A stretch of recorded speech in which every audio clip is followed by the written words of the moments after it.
Hey guys, good morning. Today is a glorious day because I am now in Genting Highlands. It's the first day of interstate travel, and yes, I made it up with my baby B. And Baldwin is driving it around just to have some fun with her. Oh man, oh my, it's so fun to drive her on a twisty road. This is the first time doing this with the E30, and my oh my, she's really something. She's really something. So this video is talk about like what has happened with her, my 1 month ownership with Baby B, what I had to fix, what I'm going to fix, and what are the current issues I'm facing with this. Alright, so while Baldwin is driving around with her so happily. Oh, we got some got a Swift over here. So there are a couple of things that when I took the car to Adrian's workshop, shout out to Adrian, NSS Service Center. He took the car, we looked in the undercarriage and everything. The rust was minimal, and that was what I was expected. So let me show you what's the current issue with the engine over here.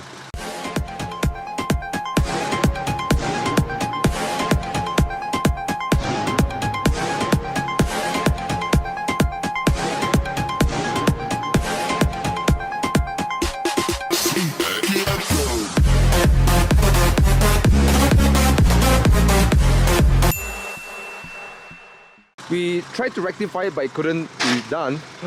Just turn off the ignition. Yep, there you go. Sorry. Yeah, no worries. Actually, you can start the engine again, it's fine. Oh, I want to show you something, yeah.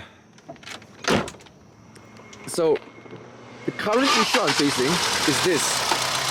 So if you can hear closely, there's a tappery noise. This is Baldwin, guys. Baldwin, thanks so much for accompanying me up with just in case my car breaks down. How is she? Oh, beautiful. Beautiful, I haven't driven her hard yet.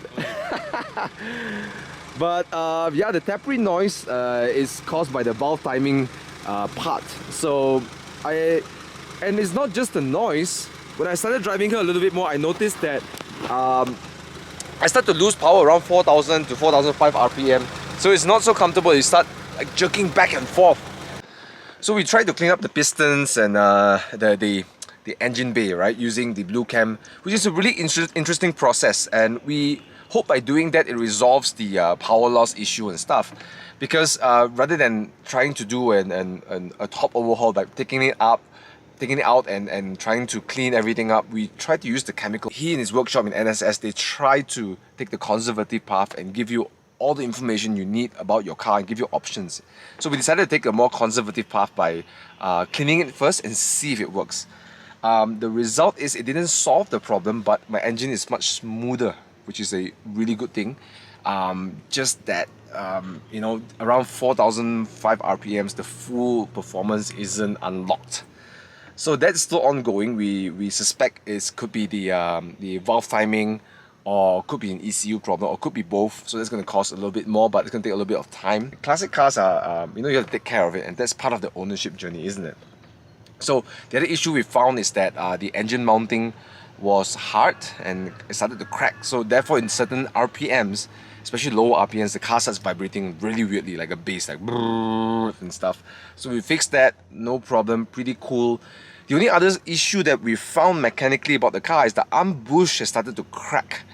So it's still drivable, it's not floaty and stuff, it's still planted. It's something that we gotta change very shortly as well. So after we fix the engine, we're gonna fix the arm bush, and I'm gonna actually do a suspension refresh. I'm looking at Bilstein B4 or B6, likely B6, because I want a little bit more sporty action on this car. So that's coming up next. And of course my steering rack is a little bit loose, we have to fix that as well. And this is all in the process of owning this car. And yeah, the other thing that we might be looking in as well is the interior. That probably not might, but I will be looking in is the interior. My plans is to fix up the interior to be a little bit nicer. The first thing is of course the dashboard.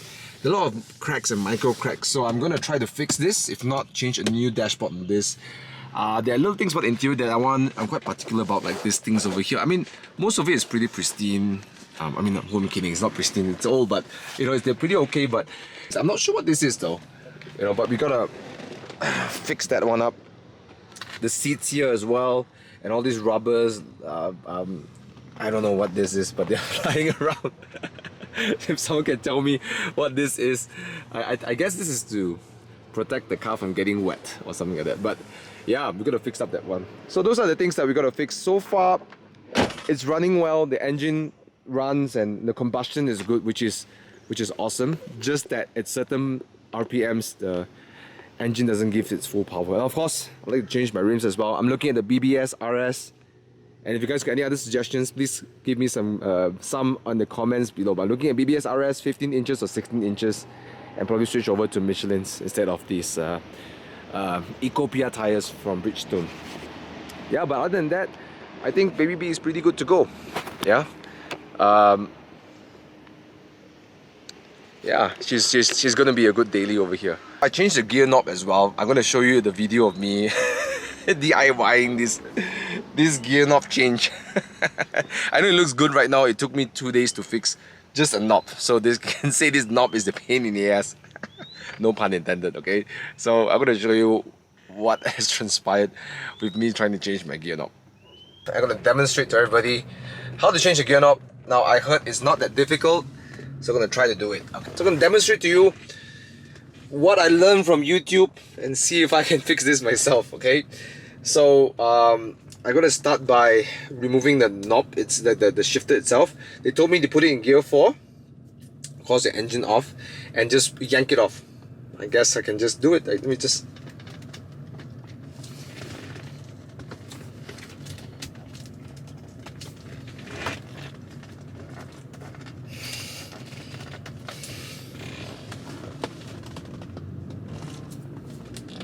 One hour later. Quick advice, I'm trying to change my gear knob for my E30. They say you can just pull it off, right? Yeah, this is the original one, right? No, the last owner shifted to something a bit weird, and they say pull it up straight, right? I can't pull it out though. This is what happens. A lot of people who modify to install another alternative gear knob may not be like the original way, you just pull out, check out only. So he may have fastened it. There may be a screw at the collar or something like that. Oh, okay. So you look at the collar. Okay. You know the lower part of the knob, Mm-hmm. we're probably talking about knob here. Okay, so I'm going to I have to look at if there's any screws down there and remove it lah. Alright, thanks. Alright, thanks a lot, man. Okay, so after trying this for a while, I realized that there is an Allen key needed, and I also injured myself trying to remove it, putting my hands underneath the gear knob, and there was a little hole there. So when I'm twisting it, I hurt myself. Thomas, you idiot! Why you never use the Google? Okay, so that's my bad. Small flash wound, I think we'll be fine. Okay, so I'm gonna have to find the Allen key before I start destroying this gearbox. Tomorrow. I'm back with reinforcements. So thanks so much, Roger. Shout out to Roger. Thank you so much for borrowing me your tools. And I think it's important to have all these handy tools when you have classic cars. So thanks so much, Roger. I'll be getting mine in the future. It's opening. It's opening. Oh yes. I'm gonna go on this side and remove this one over here. This one should be over here. So what's next? Unscrew this.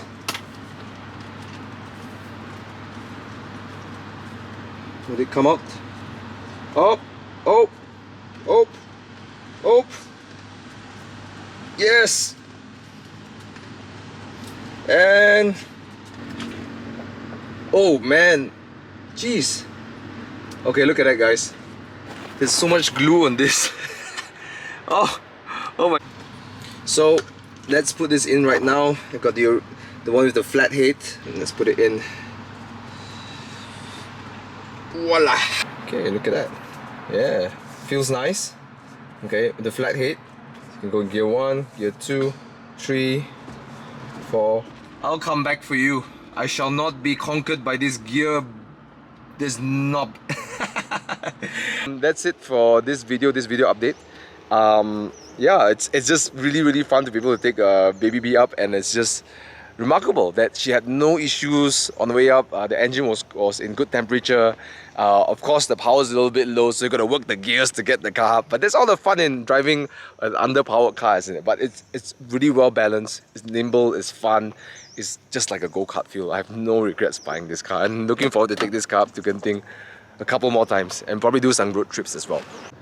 So I hope you like this video. If you do, please give me a like button and comment in the comments below what you think needs to be done on my car and what you noticed that I didn't see throughout this video over here, and maybe just let me know what rims you think that I should fix. All suggestions are welcome, okay? I hope this video is also informative because I like to share my journey of owning this car to inspire people to own classics. You know that classics, yes, it can be some work, but you know, it's all part of the process of actually owning it. And I think with more information, with more people sharing their experience, it will make it a less intimidating process. Okay, so with that, I hope this information either inspires you or inspires somebody to own a classic, hopefully in E30 as well. If you want to get more content like this, please hit the subscribe button and turn on the bell notification so you won't miss any of the videos that we upload. Okay, with that, thank you so much for watching this video, and I'll see you in the next one. Until then, keep it 100%, drive safe and keep safe, alright? See you guys.